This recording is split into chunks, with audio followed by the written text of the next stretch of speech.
Para sa akin, ito na po yung pinaka masayang araw ko sa buhay ko. Ang ikasal po sa lalaking pinakamamahal ko.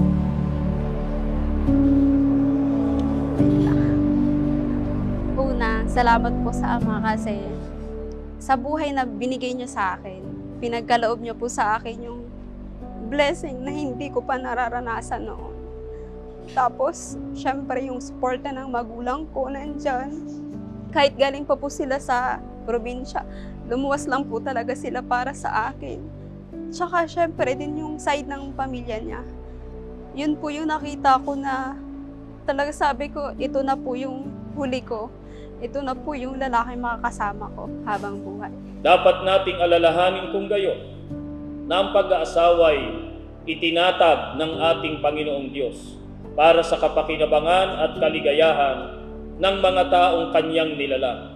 Itinuro ng ating Panginoong Kristo na sa pagkakasal ay pinapagsasama ng Diyos ang lalaki at ang babae upang maging isang laman lamang sa paningin ng may kapal. Dahil dito'y iiwan ng lalaki ang kanyang ama't ina at makikisama sa kanyang asawa. At ang dalawa ay magiging isang laman. Kaya hindi na sila dalawa kundi isang laman. Ang pinapagsama nga ng Diyos ay huwag papaghiwalayin ng tao.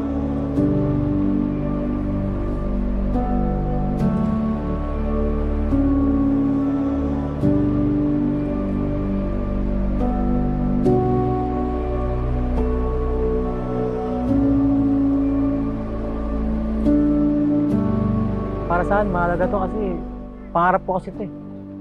Matagal na pangarap na. Matagal ko siyang pinanalangin. Talagang ano lang. Naghintay ako na matagal. Hindi kasi natapos yung pagpasalamat sa salita lang eh. Kailangan, pag naging asawa ko na siya, gano'n. Kailangan, sabay kami maglilingkod. Alam niya yun eh, yung aral. Kasi obligasyon natin mga lalaki eh. Hindi lang basta mahalin, basta pati emotional, mental.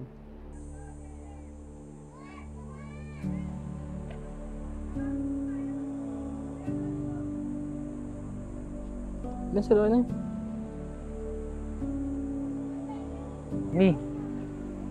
Sana kung ano man yung mangyari sa atin, kung ano man yung mga trial, sana maging matatag pa rin tayo. Siyempre, gaya din ng pinapanalangin ko, siyempre, hindi tayo magkasakit, makabuo tayo ng pamilya. Ito lang masasabi ko. Una at huli kong sasabihin, mahal kita. Tsaka, ikaw po yung binigay sa akin ng Ama. Ito po ay pakakaingatan ko at tsaka iingatan ko sa habang buhay na ating pagsasama. Mahal na mahal kita. I travel the world with you, 'cause I know where you'd go. And I know you've wanted to, since I let you close. And I see the water as we fly to Rome. If we have a daughter, I'll make sure she knows. That we are only young, but we hope that we're enough. Surprised with all the things you taught us, until the day arrives where you don't fit in my arms. I only hope you grow up knowing that you are loved. She said I'd wait, I said I'd stay, as long as you marry me.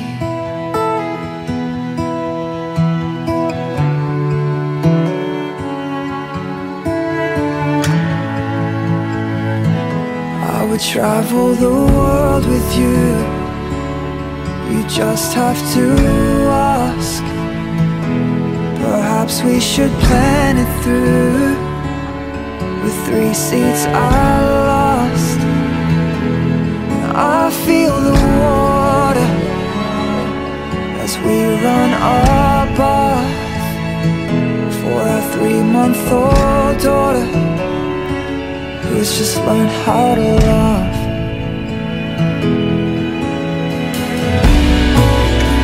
And time is moving slow, but you've been growing so fast. And you were born with eyes that help us understand love, until the day arrives when you no longer need us. No, you were the best thing that's ever happened to us. She said I'd wait, I said I'd stay, as long as you marry me. I said maybe you'll come with me. Ang pagkakasal ay isang banal na gawain at siyang saligan ng ating lipunan. Ito'y nararapat pag-ukulan nating lahat ng mataas na karangalan at pagpipitagan. Panginoon, o naming Diyos, dakila ka po at makapangyarihan sa lahat. Mula po sa aming mga puso, nag-aandog po kami sa iyo ng maraming pagpapasalamat sapagkat mapayapang isinapit mo kami sa banal na tahanan mong ito upang ngayon ay aming saksihan ang pag-iisang dibdib ng dalawang hinirang mong narito ngayon. Ay kinakasal sila sa loob ng iyong banal na iglesia. Pinupuri ka po at aming sinasamba. Niluluwalhati po namin ang iyong banal na pangalan. Kapatid na Ruel, taimtim ka bang sumasang-ayon sa harapan ng Diyos at nang nariritong mga saksi na kunin si kapatid na Carol na maging iyong tunay na asawa? Na siya'y iyong iibigin at pagpipitaganan, iyong pakamamahalin, maging sa kalusugan at sa karamdaman, sa kasaganaan at kahirapan, at iwan mo man ang iba'y mananatili ka ba sa kanya habang kayong dalaway nabubuhay? Baba mong iyong kanang kamay. Ikaw naman, kapatid na Carol, itaas mong iyong kanang kamay. Kapatid na Carol, mataimtim din bang iyong sinasang-ayunan natanggapin si kapatid na Ruel na maging iyong tunay na asawa? Na siya'y iyong iibigin at igagalang at mabubuhay kang kasama niya sa buong pagtitiwala at pag-iliw, sa kalusugan at sa karamdaman, sa kaginhawahan at sa kahirapan, at iwan mo man ang iba'y mananatili ka ba sa kanya habang kayo nabubuhay? Baba mong iyong kanang kamay, magharap kayong dalawa. Akong si, banggitin ang iyong pangalan at apelyido. Ay kinukuha kita, banggitin ang kanyang pangalan. Na maging aking tunay na asawa. At ako ay nangangako at nakikipagtipan sa iyo sa harapan ng Diyos at ng ating mga saksi na sa iyo ako'y magiging mapagmahal at matapat na asawa sa kasaganaan at sa kahirapan, sa katuwaan at sa kalungkutan, sa kalusugan at sa karamdaman, hanggang sa papaghiwalayin tayo ng kamatayan. Ikaw naman, kapatid na Carol, tumingin ka sa kanyang mga mata, sumunod ka sa akin. Akong si, banggitin ang iyong pangalan. Ay tinatanggap kita, banggitin ang kanyang pangalan. Na maging aking tunay na asawa. At ako ay nangangako at nakikipagtipan sa iyo sa harapan ng Diyos at ng ating mga saksi na sa iyo ako'y magiging mapagmahal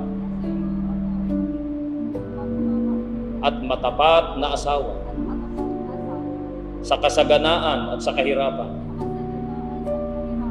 sa katuwaan at sa kalungkutan,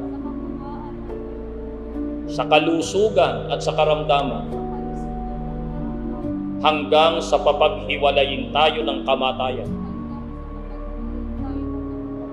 So, ang singsing na ito ay ibinibigay ko sa iyo bilang sagisag at pangako ng ating patuloy at nananatiling pag-ibig. So, ang singsing. Yun. Ang singsing na ito ay ibinibigay ko rin sa iyo bilang sagisag at pangako ng ating patuloy at nananatiling pag-ibig. Suot mo na yung singsing. Ako sa pamamagitan ng aking karapatan bilang ministro ng Ebanghelyo ay ipinahahayag ko na kayo'y tunay ng mag-asawa ayon sa mga utos ng Diyos at ng mga batas ng ating bansa. Ang pinapagsama nga ng Diyos ay huwag papaghiwalayin ng tao. Palakpakan natin ang mag-asawa. Can I live without you? I told you this, it's true. I'll take pieces of you with me. I'll take parts you never knew. And one day you will wake up without warning or a clue. This day calls for a grand celebration, and it is my distinct pleasure to introduce to you for the very first time as husband and wife, Mr. and Mrs. Carolina and Ruel Terrado. Oh, you'll always be my dear.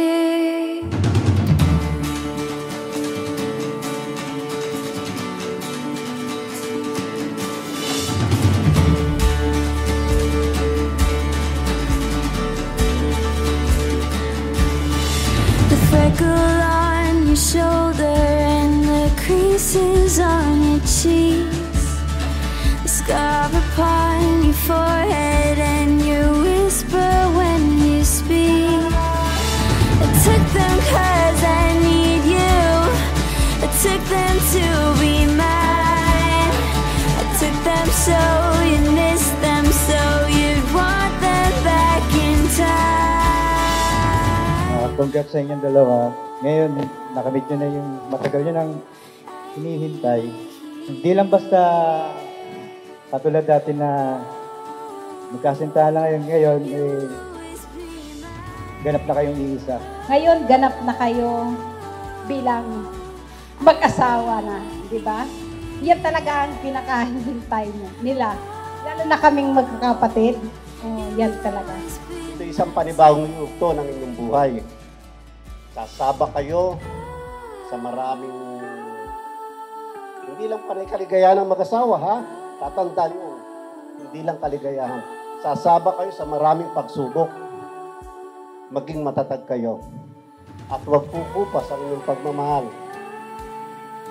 At yun, bilang tayong mga iglesia ni Cristo, ang lagi niyong tandaan, panalangin, panalangin. Kung ano man pagmamahal mo sa kapatid ko, patunayan mo sa amin. Kasi mahal na namin yan. Kahit ganyan lang yan. Kasi siya na medyo nainusalan lang ako, ano? Pero totoo lang to. Sabi pa nga ng tito ko, marami pang pagsubok ang pagdadaanan. Tama yun.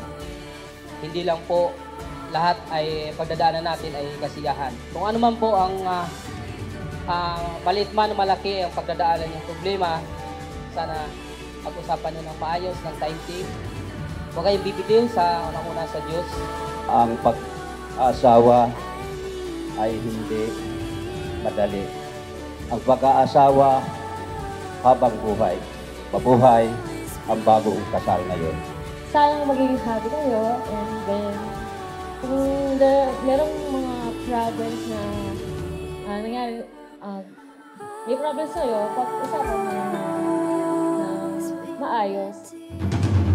If I hold to you, don't let me go. Will you feel me? Don't let me go. If I Salamat po sa suporta sa binigay niyong time sa amin. Ang masasabi ko lang, salamat sa inyo. Salamat sa magulang ko. Salamat sa mga kapatid. Salamat sa lahat. Pasensya na po, pero salamat sa lahat na binigay niyo po sa aming oras. Gaya po nung sinabi niya, sabi na lahat. Thank you lang po sa lahat. No programa. Happy lang.